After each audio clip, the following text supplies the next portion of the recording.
Nahimong bantugan si San Andres Apostol dili tungod sa iyang pagkadato o sa iyang pagka-professional, sa iyang mga degrees nga nakabot. Tungod lang kini sa iyang pagsunod ni Jesus. Si Andres Bonifacio, usama na sa mga heroes nato nga gideclared, gihimo sa na siyang patron sa atong mga katubang mga mga NPA, maunay ilang kuan nga armed struggle.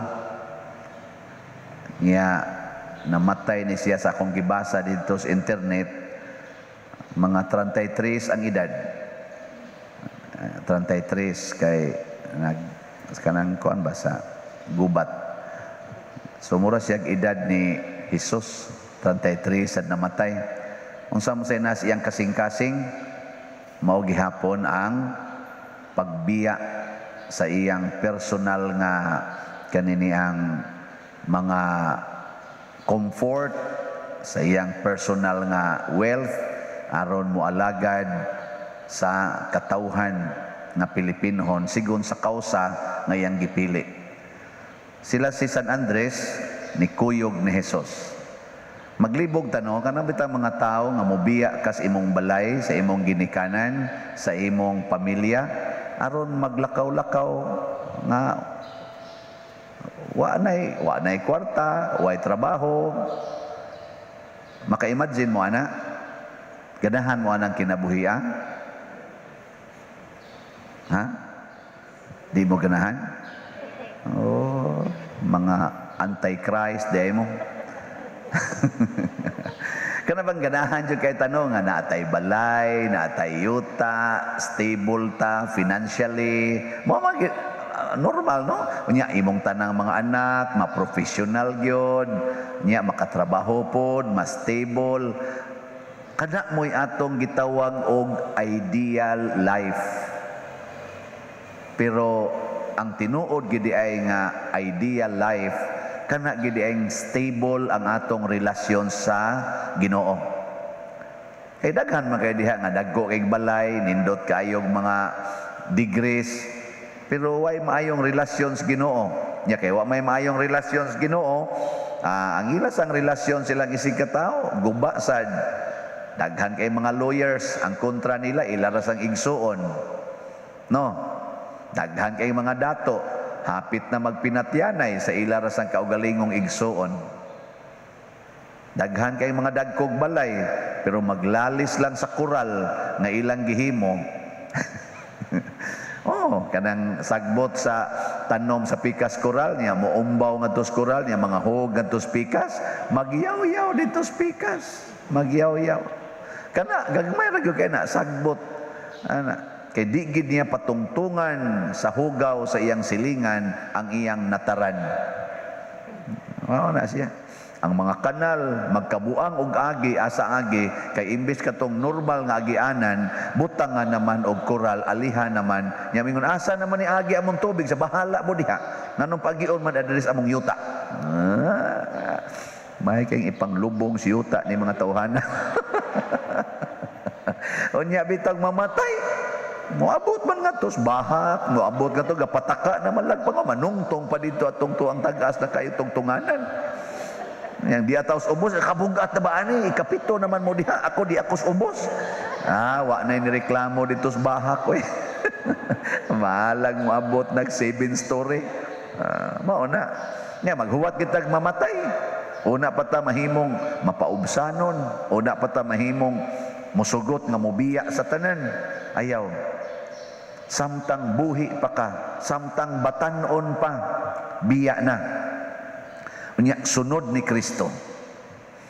Ug mao ni ang gihisgutan diri sa unang pagbasa ni sa tingin naghisgot ato. Sulat ni San Pablo ngadto sa taga Roma. Matod pa niya diri, kinsa may makaluwas nato? Way lain si Kristo. Hudiyo o dili Hudiyo, usa ra gyud makaluwas, si Kristo.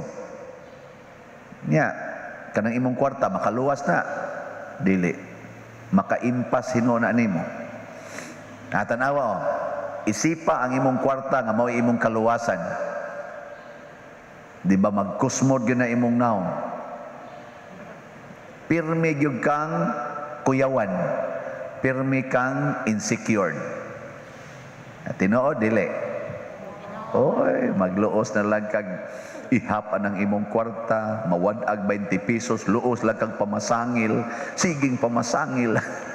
Hasta ang mga anak malatusan na lang pamasangil. Kamo gigakuha din kisa may laing mo kuha din anong nawa man tong 20 dire. 20 pesos. Ang anak gilatusag balik 2,000.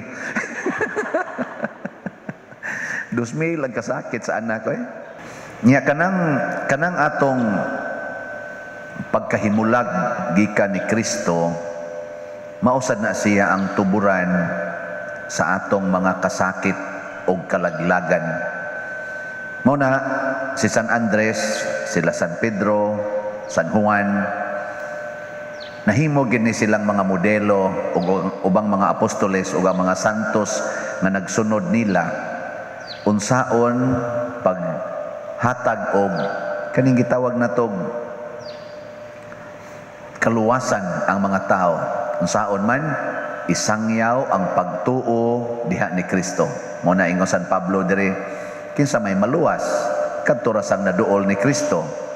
Kinsa man say naduol ni Kristo kadto ra sang nituo niya. Kinsa man say motuo kun wa sila kabati sa mensahe.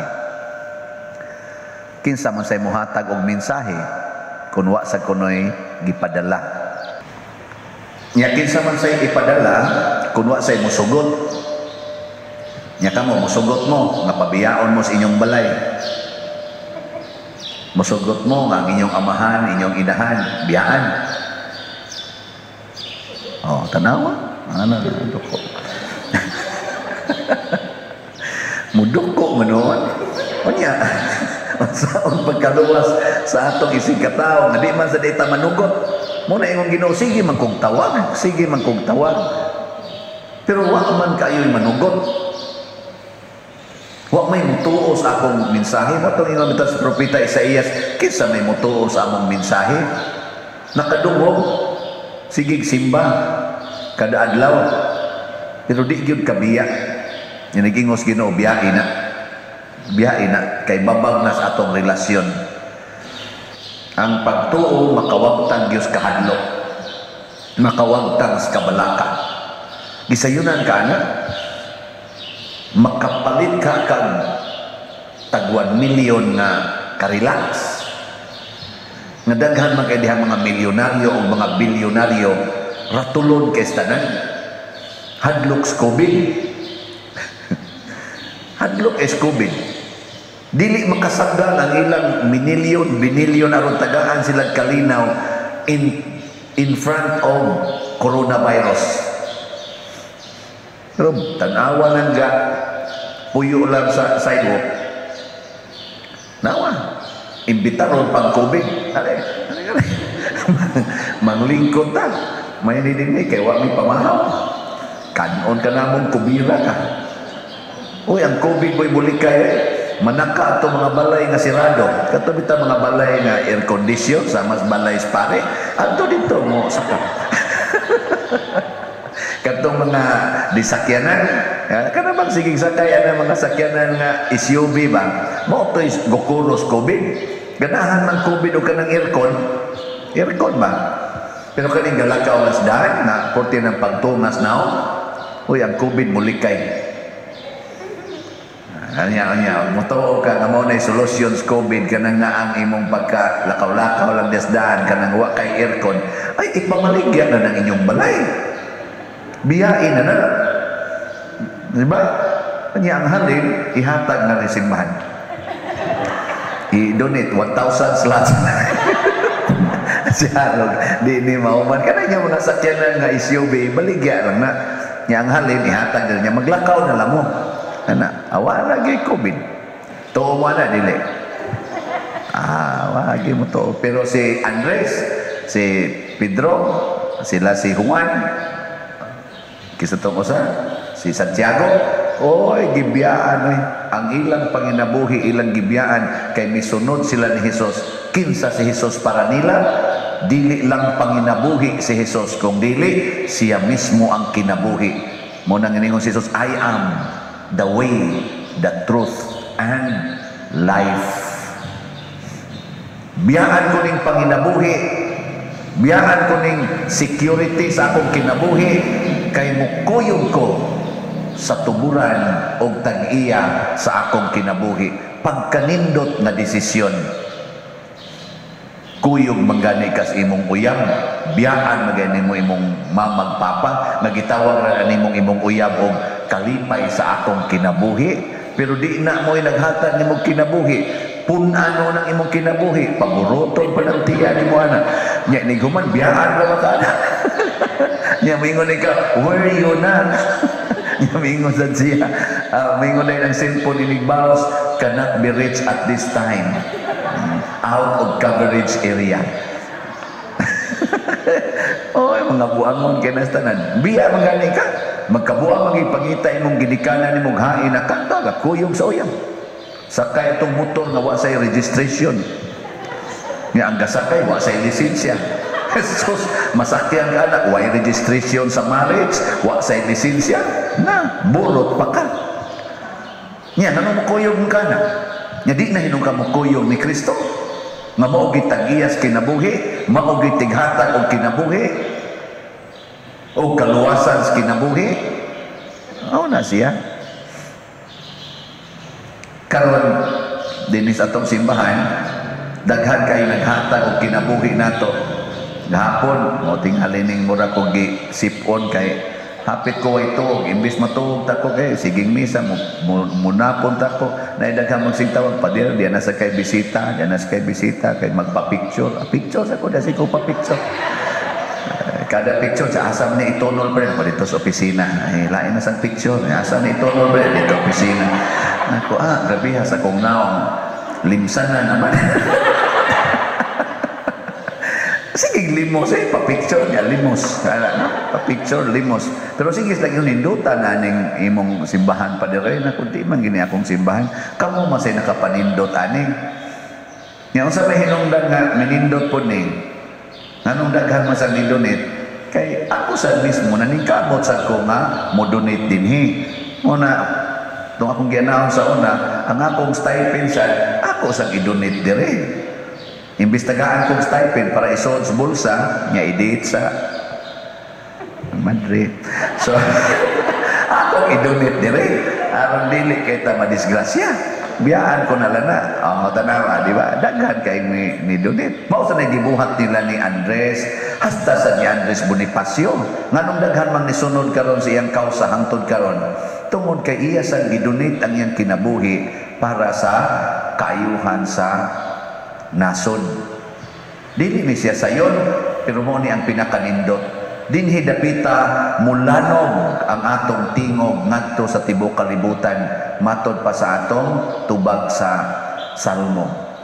Ang ilang tingog,